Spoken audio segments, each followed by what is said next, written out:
After losing my mom, I spiraled. My wife promised she'd be my rock. While I was planning the funeral, she was planning weekend trips with her work husband. I found out because she left a printout of their hotel itinerary inside my mom's sympathy card. When I confronted her, she said, "You were too depressed to care about me." I waited. Then made sure their photos ended up on the company intranet, on the day of his promotion ceremony. All right. I'm going to tell this straight. No fancy talk.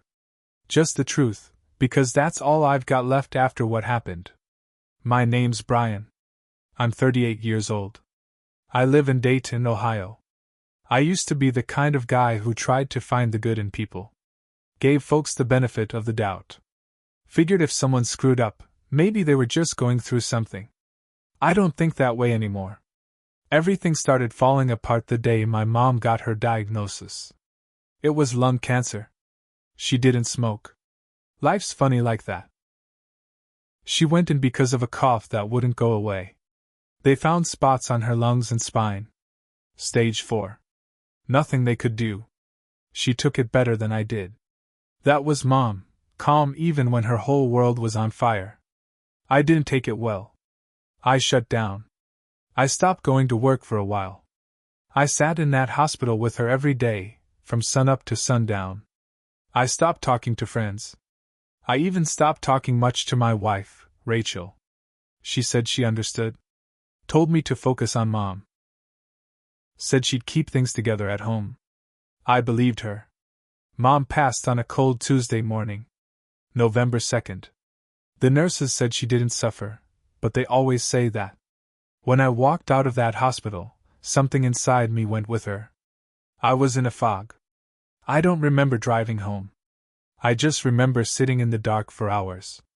Rachel kept saying, "You need to eat. You need to shower. Let me help." I told her I'd be okay. I thought I would. I wasn't. The funeral was the following Saturday. I handled everything myself.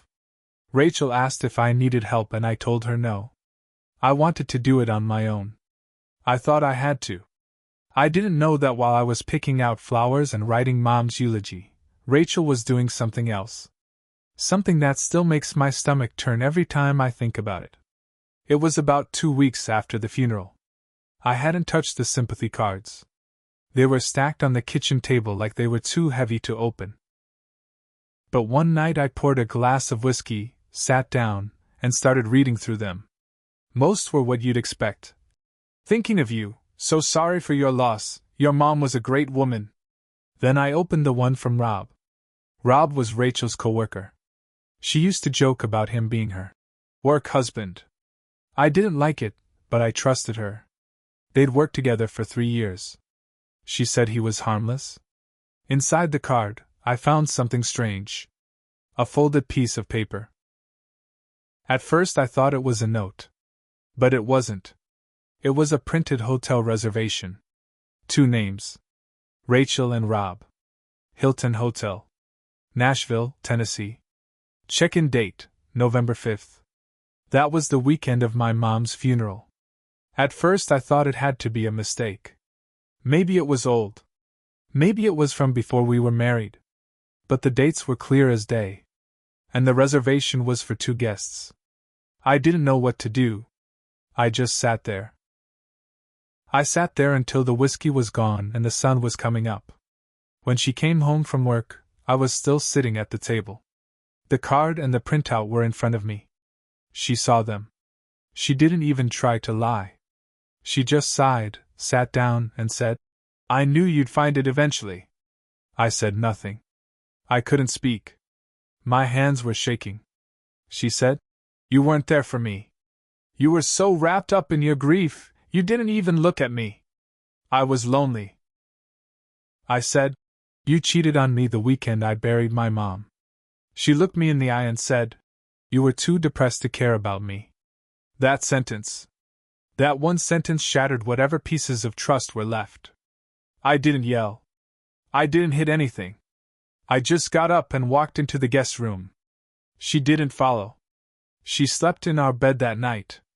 2 days later, I told her I needed space. She packed a bag and moved in with a friend.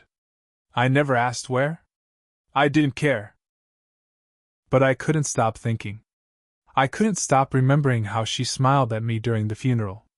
How she kissed my cheek after the service. How she held my hand in the car. She had already been with him. She had already made her choice. I didn't eat much those days. I dropped weight. Stopped shaving. Started drinking more. I was in a dark hole, and every time I tried to climb out, I slipped back in. But one night, something changed. I was going through my phone, deleting old photos. I came across one of her and Rob. It was from our holiday party last year. They were laughing, standing a little too close. I remembered she made me take the picture.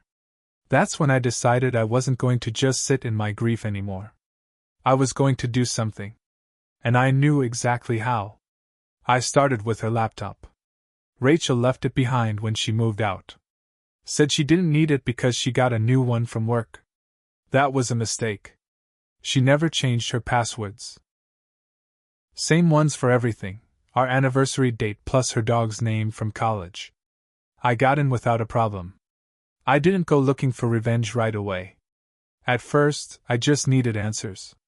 I wanted to know how long it had been going on. Her inbox told me everything. There were emails going back 6 months. Some were innocent at first, work-related. But then there were dinner plans, hotel bookings, photos, selfies in robes, screenshots of jokes. Talk about how I was checked out, and barely said 2 words when I got home. It wasn't a one-time thing. It was a full-blown affair. They had even talked about getting a place in Columbus. If things fell apart. I sat there reading every message, one by one. I forced myself to read them all. I needed the pain. It kept me sharp. Then I found the calendar invite. Quarterly company meeting. Virtual. April 21st, 10 a.m. Rob was listed as one of the speakers. His name was on the main event slide, along with promotion to regional director. I didn't even know what that meant, but I knew it was a big deal. That's when the plans started forming. I called Nate the next day. Nate's one of my oldest friends. We used to work at the same IT company before I moved into real estate. He now works in network security. I asked him if Rachel's company used shared media folders for their meetings. He laughed. Of course. Everyone dumps their slide decks and images in the same place. Usually unmonitored. Why? I told him I was just curious. He didn't ask questions. That same night, I logged into Rachel's old company account. Still worked. I found the media drive. The file for the April 21st meeting was already created. That gave me time. I went back to the emails. Looked for photos. Found plenty. But I didn't want anything graphic. I wanted it just right. Just damning enough to ruin things without crossing the line. I picked 3. One of them together on the balcony in robes, holding champagne. One at a bar, timestamped November 5th, same day as the funeral. And the last one? Her with her head on his shoulder, eyes closed, wearing the dress she wore to my mom's viewing. That one hurt the most. I copied them to a folder and renamed it, Q1 Promotions, Final Slides. I made sure the thumbnails were visible. Then I waited. April 21st came fast. I didn't log into the meeting. Didn't need to. At 10:41 a.m., I got a text from Nate. What did you do? He told me someone opened the folder live during the presentation. Clicked into it, expecting Rob's headshot. Instead, 3 slides of him and Rachel, all smiles. The meeting went dead silent. People thought it was a prank at first. Then someone noticed the dates. Then someone called HR. Rob logged out. Never came back. Rachel was pulled into a meeting that same afternoon. By Monday, both of them were no longer with the company. It made headlines in their internal newsletter. Unprofessional conduct during company event. I waited a few more days. Then Rachel called. Voicemail. One sentence. I hope you're happy with yourself. I didn't call back. But that wasn't the end. Because 2 weeks later, Rob's wife messaged me. She had found my name through a mutual friend. Said she had questions. Said she had seen the photos. We met for coffee. That's when the next layer peeled back. Turns out, Rachel and Rob had been planning more than weekend trips. Her name was Jenna. Rob's wife. She was quiet at first. Sat across from me in this little cafe on Patterson Road, hands folded tight in her lap. I could see she didn't sleep much. I recognized that look. I wore it for months. I knew something was off, she said. He started locking his phone. Stayed late at work. Wouldn't let me touch the laundry sometimes. But I didn't want to believe it. She reached into her purse and pulled out a folder. Photos. Printouts. Hotel receipts. Credit card statements. Turns out she'd been doing her own digging. That's when she said it. The thing that changed everything for me. They weren't just sleeping together. They were talking about starting a firm together. What? I said, leaning forward. She nodded. Rob was trying to pull clients from their current company. He was laying the groundwork. Rachel had her real estate license, right? She was going to be the consultant side. He was going to run architecture and design. It made sense. Rachel had been acting cagey about money. Opened a separate bank account last summer. For tax reasons. I hadn't thought much of it at the time. But now it all clicked. They weren't just betraying their spouses. They were building something behind our backs. Jenna looked me dead in the eye. They were going to divorce us after the first round of funding. Rob told his brother he'd be a free man by July. That bastard. She slid a thumb drive across the table. Everything's on here. If you want to burn them down, I'm in.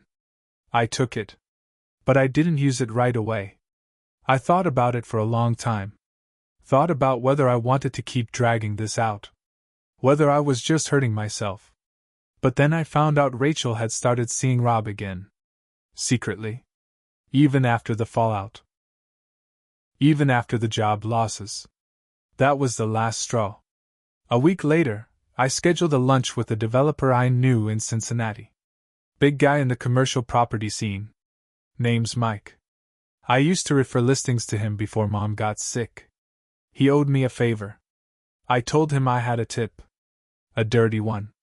I showed him the emails from the thumb drive. Turns out, Rob and Rachel had been pitching to his partner. Trying to poach one of their biggest contracts for a hotel design in Columbus. Even gave them a proposal template they copied straight from Rachel's former employer. Word spread fast. Within days, every major firm in the state blacklisted them. Emails went around warning about unethical practices and IP theft. No one would take a meeting with them. Even their LinkedIn pages dried up. Rachel called again. This time she left a longer message. You're ruining my life. Do you even care that we were happy once? I didn't respond. But I wasn't done either. 3 months passed.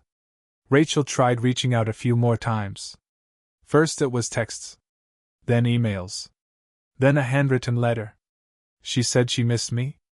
That she made mistakes. That she never meant to hurt me. I read the letter once. Then I burned it in the backyard fire pit my mom used to sit by when she visited. I was still getting my life back together. Still picking up the pieces. I had started therapy. Quit drinking. Got back to the gym. But I hadn't moved on. Not yet. Then one morning I got a message from Jenna. Just one sentence. You might want to check Facebook. I did. Rachel had posted a photo of her and Rob. In some small town park, sitting on a bench. Caption said, starting over. With love. With truth. There were hearts in the comments. Likes from her college friends. Someone said, glad you found your peace. I felt my jaw tighten. That's when I made one final decision. I wasn't going to just sit and watched them rewrite the story. I still had the drive. Still had more than enough to blow up their fairy tale. So I packaged it all up, every email, every photo, every shady deal, every timestamped sheet. I put it in a folder called Starting Over, The Real Story. Then I sent it to 3 places. Their old firm's legal department, still conducting an ongoing review. A Columbus business blog that covers new architecture firms, and had just mentioned Rob's name. And most importantly, Rachel's dad. Why her dad? Because he's a pastor. Big church. Old school values. He married us. He once told me, "If you ever betray my daughter, I'll bury you myself." Well, I figured he should know the full picture. He called me 2 days later. He didn't yell. He just said, "I am deeply ashamed. Thank you for your honesty, Brian."